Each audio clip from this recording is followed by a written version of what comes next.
Saya berkali-kali ngatamkan kitabnya Sayyid Muhammad dan faham.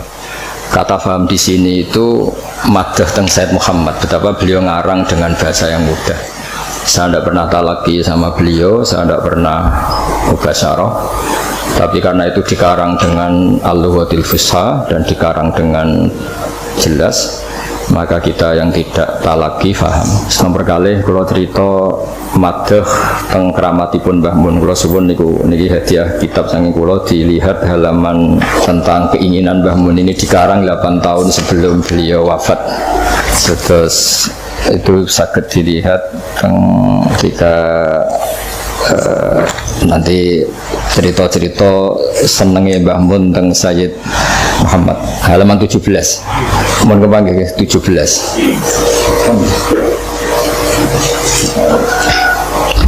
Sudah ketemu ya? Ini perlu dicatat bahwa Mbah Mun ketemu terakhir Sayyid Muhammad niku 1422 sama 23. Kalau wasif Bismillahirrahmanirrahim, beliau cerita, pokoknya ini 8 tahun sebelum Mbah Mun wafat. Beliau saat itu sudah menulis hadhihi at-tausiyat allati kanat mafkharatan azimah li. Asal maulal karim aisma'a nafsi ma'a hamalatil ilmi min ulama'i hadil ummah wa bil akhas ulama'i ahlil bait alladina khassahum wa bi khasa'isa la ya'lamu aghamataha illallahu ta'ala. Jadi harapan besar beliau akan dibersamakan, dikumpulkan dengan hamalatil ilm, dan beliau khususnya memuji ulama ahlil bait. Dan setelah 8 tahun itu beliau wafat dan ditakdir dimakamkan dekat Abu Yazid Muhammad. Jadi ini keinginan-keinginan Mbah Mun yang ditulis dan dikabulkan Allah secara zahiran wa batinan. Jadi secara batin tentu beliau secara maknawi andaikan dimakamkan di sarang pun beliau pasti ma'alladzina an'ama Allahu 'alaihim minan nabiyina wasiddiqina wasyuhada'i sholihin. Tapi beliau juga dituruti secara zahir juga, yaitu dekat Sayyid Muhammad dan keluarga besar Abu Ya Al-Maliki. Karena beliau ngendikan ayat sema'a nafsi. Nafsi itu lebih ke fisik. Jadi sebetulnya kita sudah yakin secara roh itu pasti al-arwah junudun majannada, tapi beliau juga dikumpulkan secara fisik. Nah, ngukur mahabbah beliau kepada Abu Yazid Muhammad Al-Maliki, saya beri contoh beberapa halaman, saya nanti memberi minimal 3 halaman ya. Betapa beliau akhir-akhir itu harfan bi harfin, kodaman bi kodamin, sama sekali tidak dirubah takbir yang dari Sayyid Muhammad. Ini sama lihat halaman 21 ya, halaman 21 yang mulai wa ukhilul mujaz. Setelah itu as-sanadul muttasil, terus 3 dari bawah wa ukhilul mujaz. Ini di Abuya halaman 16. Ini kan tulis fi syaifina halaman 4 yang ini kan benar-benar wa ukhilul mujaz ala sadati al-mukhtasar alati dominatu asan itu kutub as-sittah. Iya, sama sekali tidak ada dulu. Saya baca ya, beliau menyebut tentang Sayyid Muhammad, padahal beliau itu muridnya Sayyid Alawi, tapi memuji Sayyid Muhammad. Qala syekhi wa syekhu abna'i wa tullabi al-allama Sayyid Muhammad bin Ali Al-Maliki. Jadi beliau memuji Sayyid Muhammad dengan begitu takdimnya, qala syekhi wa syekhu abna'i wa tullabi al-allama Sayyid Muhammad bin Ali Al-Maliki. Beliau ketika cerita sanad wa ukhilul mujaz, artinya ukhilu itu diikhalahkan, saya tidak perlu nulis sanad lagi karena sanad itu untuk al-mujaz, bacanya al-mujaz karena dari fi'il madhi ajaza. Jadi mujaz itu yang dikasih apa? Ijazah ala thabati al-mukhtasar alladhi dominatu asanidul kutub as-sittah. Nah, ini terus bisa dilihat lagi jenengan di halaman berapa itu? 22. Di Sayyid Muhammad ini sekaligus disaksikan Gus Azaim di Sayyid Muhammad halaman 36. Ini mulai wa ukhiluhu fi tafsilil asanid alal kutub. Yang wa ukhilu fi tafsilil asanid al kutub al musannafah. Iya al-bab wa yakutubul faris wal asbab. Sama sekali tidak ada yang gitu. Terus wa khusu bi dzikri minha asyruha fi al-maqam wa khusu bi dzikri minha asyruha fi al-maqam. Jadi saya sampai hati-hatinya di sini di sesinya halaman ini. Kemudian ini kan yang kita sudah saat tadi Alif Sufari dalam masjid itu semuanya harfan di harfan. Jadi enggak indah kita sarah itu cuma masih sampai muka. Terus ini cerita ya mahabbahnya seorang Mbah Maimun, guru kita semua kepada Sayyid Muhammad, sampai beliau yang biasa bahasa Arab fusha dan menukil bil makna atau bil tasarruf, tapi kalau sudah dengan kitabnya Sayyid Muhammad semuanya itu intaha bi hurufi, satu huruf pun nggak ada yang dirubah. Jadi ini agak unik bagi saya, ini luar biasa. Jadi ini tasarruf kita, kenangan kita. Terus yang terakhir, saya kemarin belajar Ad-Da'watut Tamah, karena beliau ngendikan di Al-Iqdul Farid, wa nakhtimu hadil wasiyah, sampai seterusnya, wa in arada ma'rifatat tariq al-khassa wal adab al-masyru'ah falzam mutala'ah ad-da'watut tamah wa la yaktasiru ala sartiha biqasdi tabarruk kama yaqulun. Jadi di antara pesannya Sayyid Muhammad enggak boleh ngaji khataman kilatan kalau di sini. Wa la yaktasiru ala sartiha biqasdi tabarruk kama yaqulun. Walakin yaj'alu ammahu fahman wa tafhiman fatil kabarokatuha al-haqiqiyah idza taronat bil amal. Jadi beliau berpendapat nek niat ngaji nganti faham dan memahamkan orang lain. Tidak cukup iktisar ala sartiha biqasdi tabarruk kama yaqulun. Jadi beliau termasuk kritik yang khataman tapi tidak faham. Karena itu dikritik, alhamdulillah kita yang tidak khataman, yang tidak paham. Jadi ya, tapi ini cerita apa? Dan saya ini tahadus bin nikmah. Semua kitabnya Abuya dan paling tidak kebanyakan. Saya cara sinau itu tak takriri karena memang saya butuh, istilahnya kalau dalam kitab Misdaku Dzalik. Misalnya Ahwal Mbah Mun yang sering datang ke Umarok misalnya, ternyata di kitabnya Sayyid Muhammad di judul Imam dari Hijrah Malik bin Anas halaman 79 beliau ngendikan waqala hakun ala kulli muslimin. Ini ada harokatnya, kalau tidak ada harokatnya tak baca hak, atau ini ada harokatnya tak baca hakun ala kulli muslimin aw rajulin ja'alallahu fi sadri shay'an minal ilmi wal fiqhi ayat khula ila di sultanin ya'muruhu bil khairi wa yanhahu 'anil syarri wa ya'idhuhu fa idza tasafal alim bidzalika fa wa al fadlu alladhi la ba'dahu fadlun. Fakana yu'tabaru hadza fadlan 'aziman ulama lidha yajibu alim ayazurul umara min ajli ayakunu fi safil ulama. Fayasula tadbiqu ma ja'a fi sayyidina Muhammadin sallallahu alaihi wasallam. Terus kata beliau mengisahkan ulama dulu, laula anni atihim ma ra'aitu lin nabi sallallahu alaihi wasallam fi hadil madinah sunnatan ma'mulan biha. Jadi barokahnya kiai-kiai dekat Umarok paling tidak ada sholat, ada masjid, ada akidah ahli sunnah jamaah. Ini saya ceritakan ke teman-teman karena yang dihafali biasanya wasarul ulama mayatuna babal Umar. Jadi supaya ilmunya dua lah. Ada yang riwayat mayatuna, ada yang riwayat mayati. Itu kalau mayati berarti mura'atul lafzi, kalau yatuna mura'atul makna. Jadi beliau jelas ngendikan, artinya ketika Syekhina Kiai Maimun kerso tarbiyah kepada Umarok, memang dari diantara yang didahulukan Sayyid Muhammad, hakun ala kulli muslimin aw rajulin ja'alallahu fi sadri shay'an minal ilmi. Itu ayat khula ila di sultanin ya'muruhu bil khairi wa yanhahu 'anil syarr. Mungkin yang membedakan kita akan ngajukan proposal, tapi yang jelas itu sama-sama masuk di sultanin. Ya, kalau tidak bisa persis ya niru masuknya. Tapi yang jelas itu ini untuk pembandingnya. Jadi ini termasuk khataman ketiga saya kitab Syariat wal Khalidah. Khataman kedua saya ini alam itu saja. Kemarin ada rektor UI kesini ya tak ikut khataman Syariat. Ini ada jenengan. Dan ini nanti kalau mohon entah berapa menit bisa saya cerita kenangan dengan Abu Hasan Muhammad. Yang jelas kita yang tidak mubasyarah, tidak talaki itu faham karena beliau mengarang dengan al-lughatil fusha dan kita nyaman. Saya tidak pernah iskal baca kitab beliau karena saya pernah baca Syariatul Khalidah Hatam, Qawaid Asasiyah, terus Malik Imami dari Hijrah, terus Fahmun Nusus, Manhajus Salaf fi Fahmin Nusus. Banyaklah kitab beliau yang saya baca dan semuanya itu nyaman, enak, jadi enggak ada masalah. Dan ini bukan madhah saya, tapi madhah betapa beliau punya keahlian manhaj yang bisa tafhim, punya kemampuan ibanah seperti abahnya punya kitab Ibanatul Ahkam. Nanti kalau suwun doa dening Kiai Mansur. Monggo Gus. Pun yang ngendikan mohon. Nah gini gimana?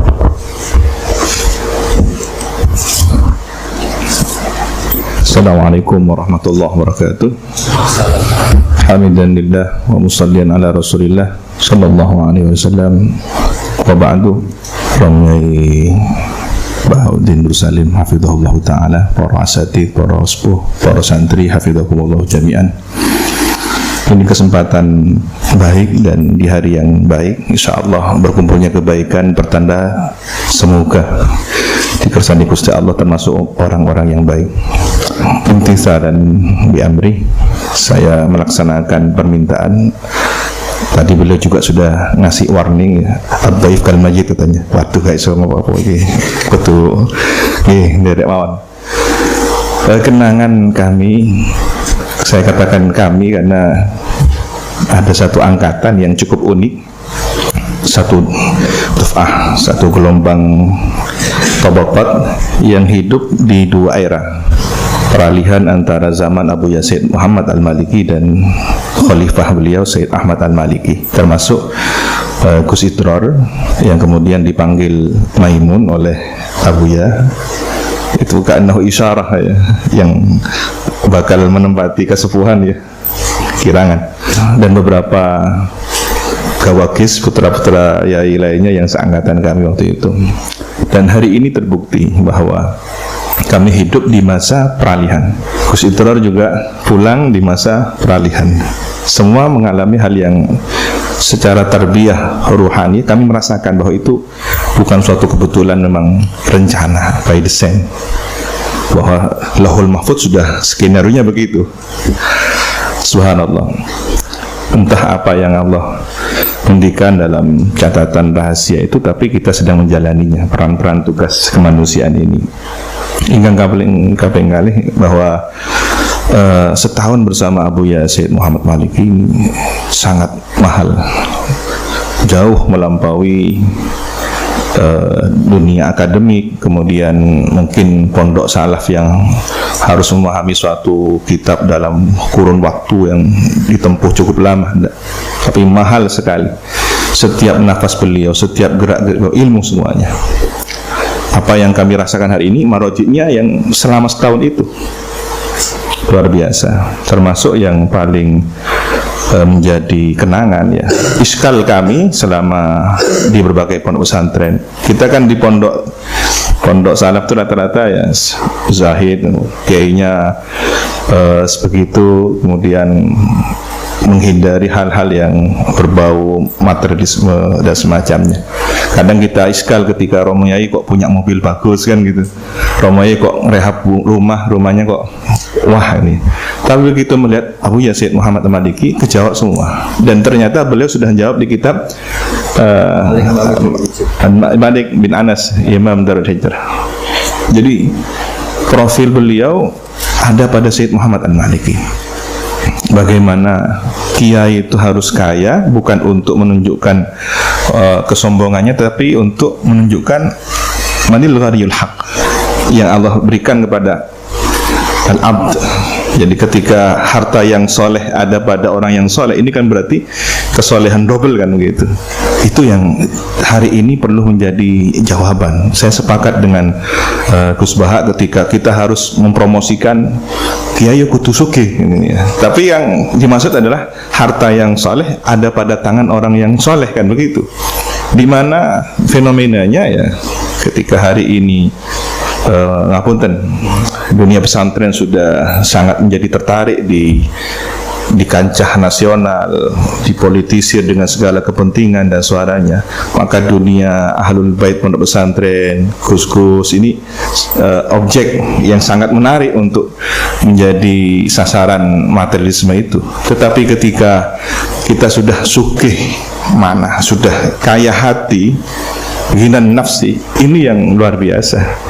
Maka kekayaan fisik ini hanyalah menjadi sarana untuk penguatan dakwah. Ini yang kedua. Jadi semua kejawab. Bagaimana pakaian beliau yang super mahal untuk ta'lim. Kemudian bagaimana keseharian beliau yang tidak dilihat orang lain, sederhana.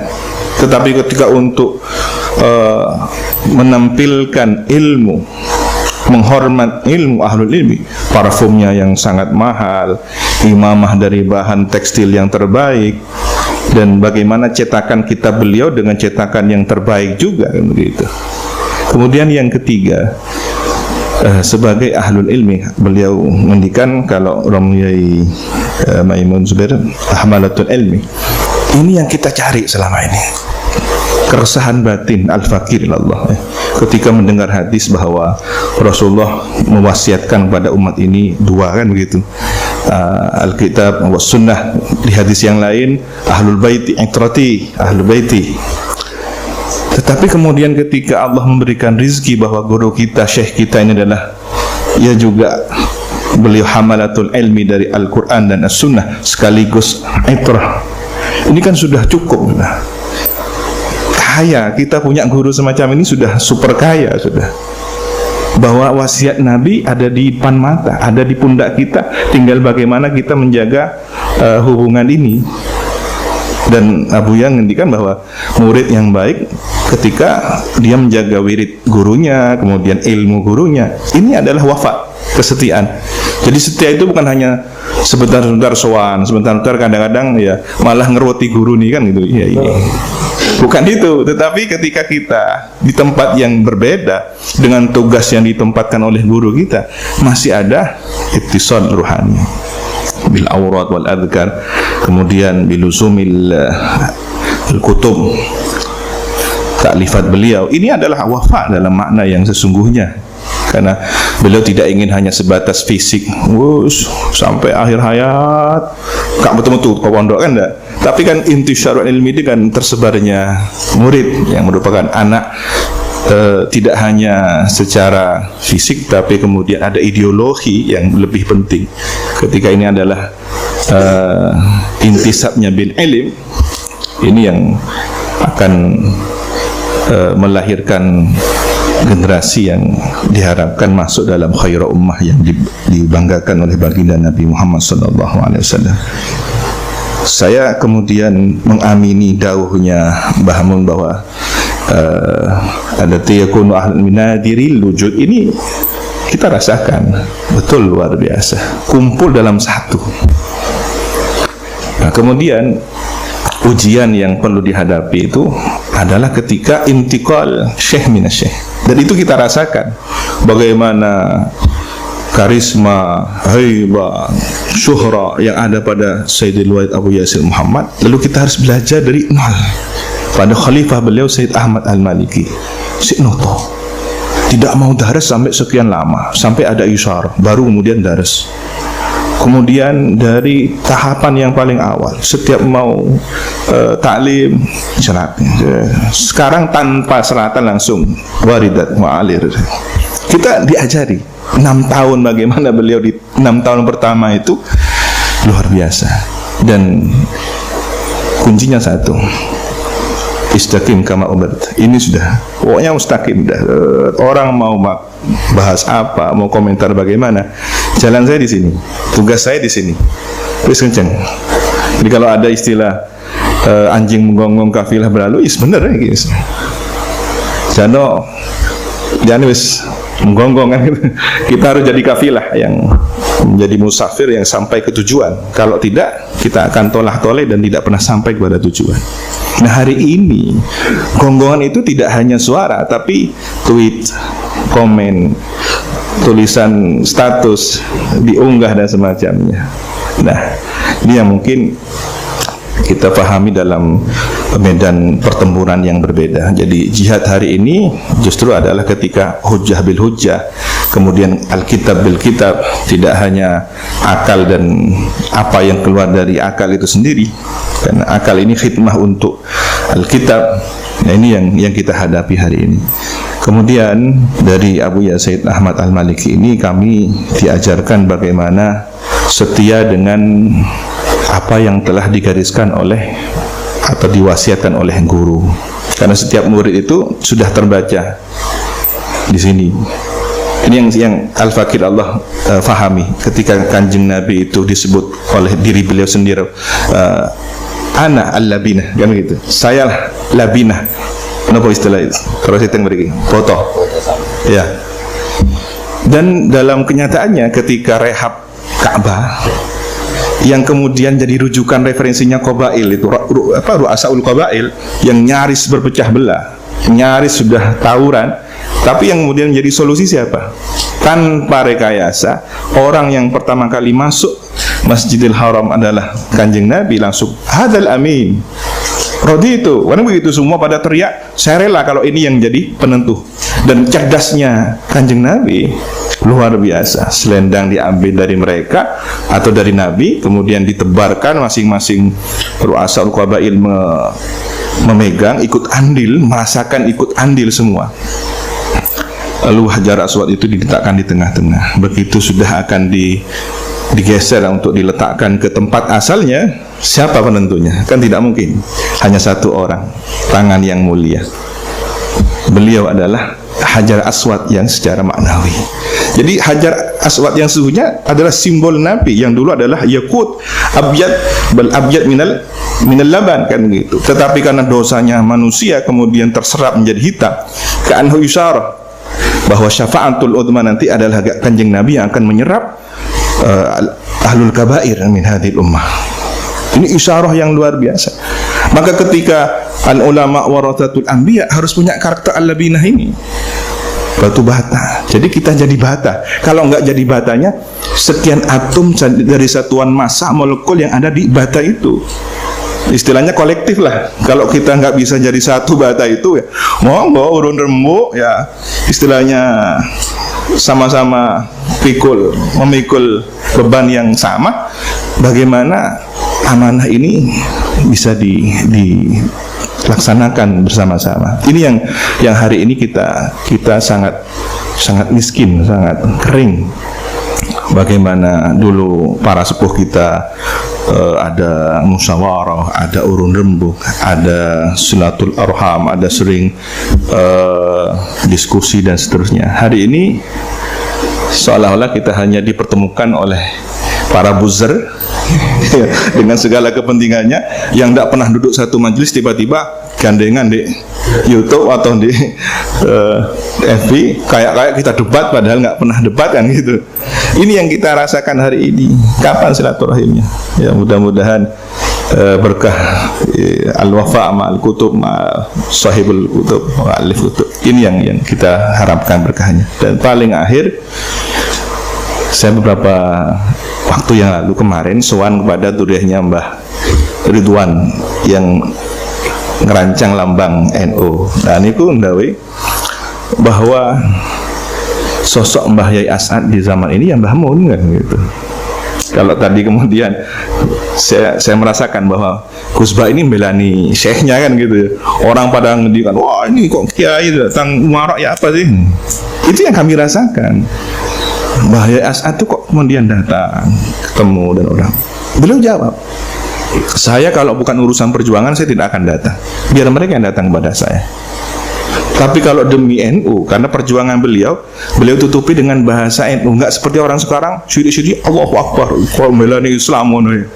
Ini karena orang katanya Mbah Mun, ya, ini wong iku alim, sufi, orang bakalan sulatan menggunting Nabi. Dia akan mengedepankan, tidak akan persis langsung bawa Nabi atau simbol Nabi, enggak.